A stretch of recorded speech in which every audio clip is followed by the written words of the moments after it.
Yo, what's going on, everybody? It's your favorite color commentator coming at you once again with the Week 6 recap in our Dirty South, Yahoo Fantasy Football League. Now, first and foremost, it was brought to my attention that while I'm doing all my reporting, this, that, and the third, and I like to be right about everything, I was absolutely wrong about one of the most important things in our league. Last year's champion. So I need to issue a formal apology, to the owner of the A-Town Jags, Latoy. So many good things have been happening to you this year. I'm sorry I took away your championship. I guess maybe the fact that you beat me out to be the champion, maybe that subconsciously just, messed with my mind and just had me thinking that the champ was, someone else. I have been putting that title on Black Rain all season. And I don't know why. Maybe because of the year he's having. And when you look at last year, Black Rain was at the bottom of the pack. You know what I'm saying? So I don't know what's going on. He's at the top now. I'm at the bottom. I haven't even won a game yet, but that's neither here nor there. We'll talk about that later. Let's get into the matchups, okay? This is what happened week 6 in our league, okay? Now, the first match I'm going to get into is my match, which I already mentioned that I haven't won yet. But Two Hopper TV goes up against Rough Riders, okay? And I guess there's a reason they call them Rough Riders, because whenever they ride rough. You know what I'm saying? They rode rough all over the Too Hot to TV. I can't even hardly talk. I'm so upset. But anyway, I was predicted to win this match by 2 points, but I end up losing it by about 5 points. 112.54 to 107.64. Now, I don't know if I could have made any better decisions in my lineup. One thing that probably would have helped me is not picking up Jacob Tammy, who I thought was going to go to hell off since, my Falcons were going against the Saints. I figured he's going to give me some top points, push me over the edge, be my little sleeper. It seemed like he was the one sleeping. He only got me like 3 points, whereas if I would have just put my starter, Delaney Walker, in there, I could have won this matchup. But anyway, that's neither here nor there. Now, the next matchup we're going to get into, we got the Kingstree Wildcats up against the Uptown Scrippers. One thing I got to mention is that I'm kind of heated. I feel some kind of way how the Scrippers picked up Jonathan Stewart, the running back from the Carolina Panthers, who I had been holding on to because I just knew this year he didn't have to share carries with D'Angelo Williams anymore. He's going to be the premier back. He's going to get all the carries. Probably all the goal line carries, which, hell, damn Tolbert's taking some of that away from him. But have been sucking all year, right? I drop him week 6 after holding on to him for so long. The Scrippers picks him up, and he balls out of control, 21-plus points. Are you kidding me? 2 touchdowns and 70-plus yards? Plus a tackle. Whatever. I'm sure that Jonathan Stewart played his part on your team this week, Scrippers, and helped your team move on to victory over the Kingstree Wildcats, 145.90 to 102.20. I'm sorry for my rant, everybody. I just had to get that off my chest. But anyway, next matchup, we got David's team going up against the ATL Dominators. ATL Dominators comes out on top, even though their team didn't perform up to the 120 points they were predicted to have. Neither did David's team. So, regardless of all of that, they come through with the victory. 98.50 to 95.16. The next matchup, we've got Duke Heavy Hitters going up against those mobsters from the Valley. And I don't know what he told his team this week. I don't know if because of all the smack talk that's been going on inside the league. But Duke Heavy Hitters got his team just on another level, yo. They were already predicted to win 122 to 98. But they come through and win 169 to 87.14. Woo!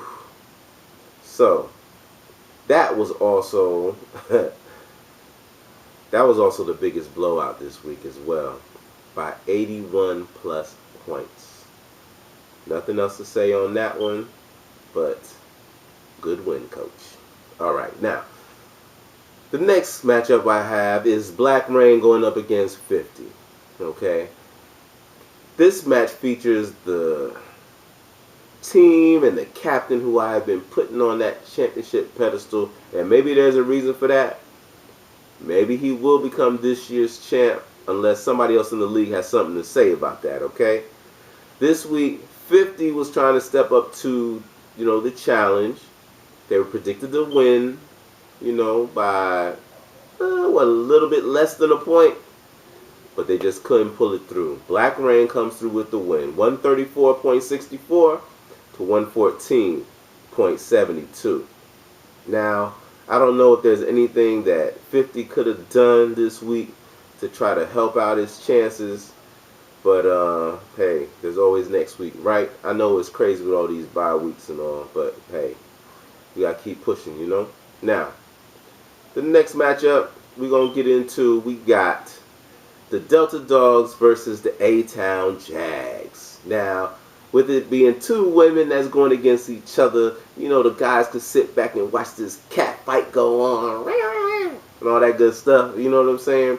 But it's like a dog and cat thing, I guess I should say. You know what I'm saying? Dogs and Jags. Now, A-Town Jags has been doing their thing this year as well. You know what I'm saying? Just like last year. You know what I'm saying? I kind of hate it.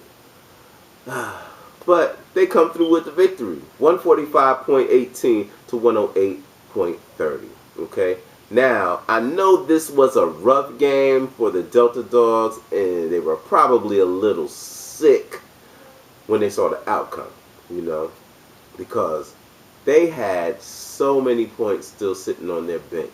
If they would have just played LeGarrette Blount, Steve Smith Sr., you know what I'm saying, and even, I want to say, if they would have put Jay Cutler in there versus Peyton Manning, they probably would have got this victory.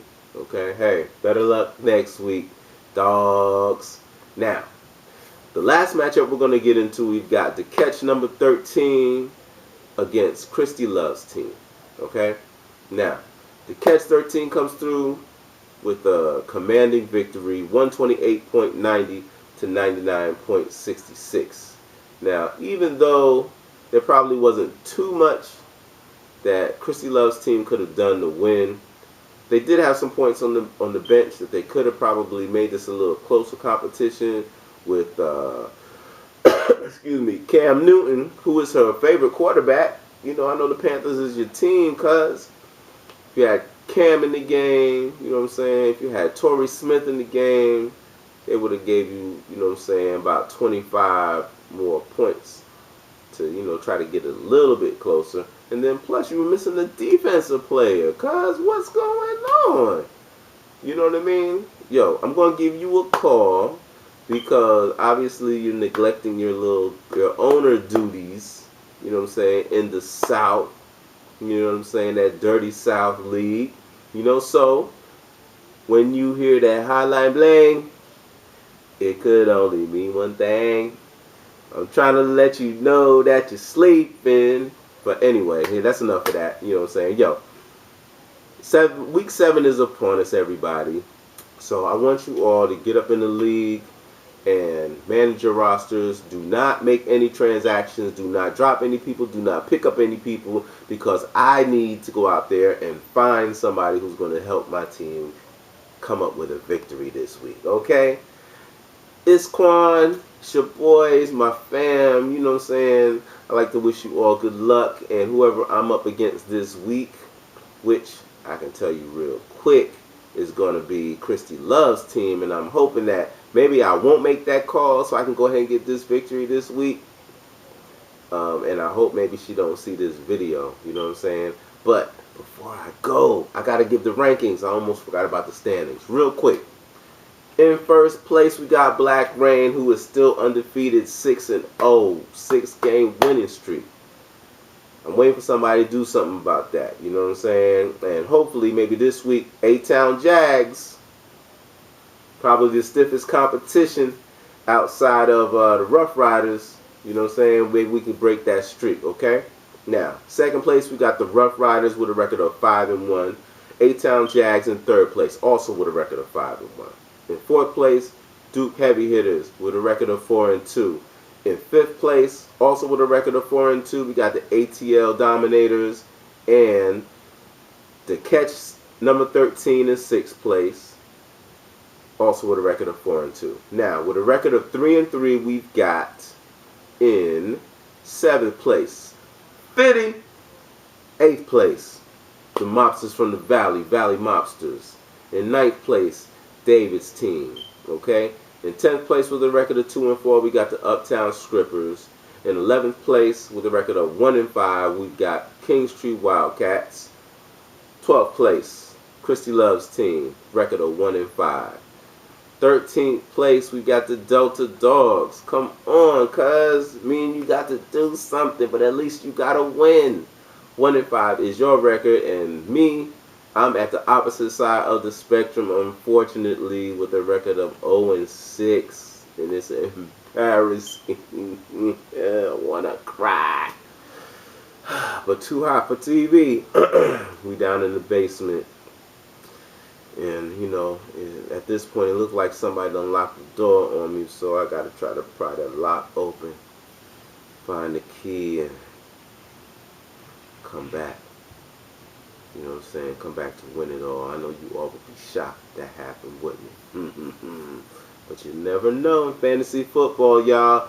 Hey, that's my time. I know I've been keeping you for a long time. If you watched this all the way through, I want to thank you for the support. I will check you all next week with that Week 7 recap. All right?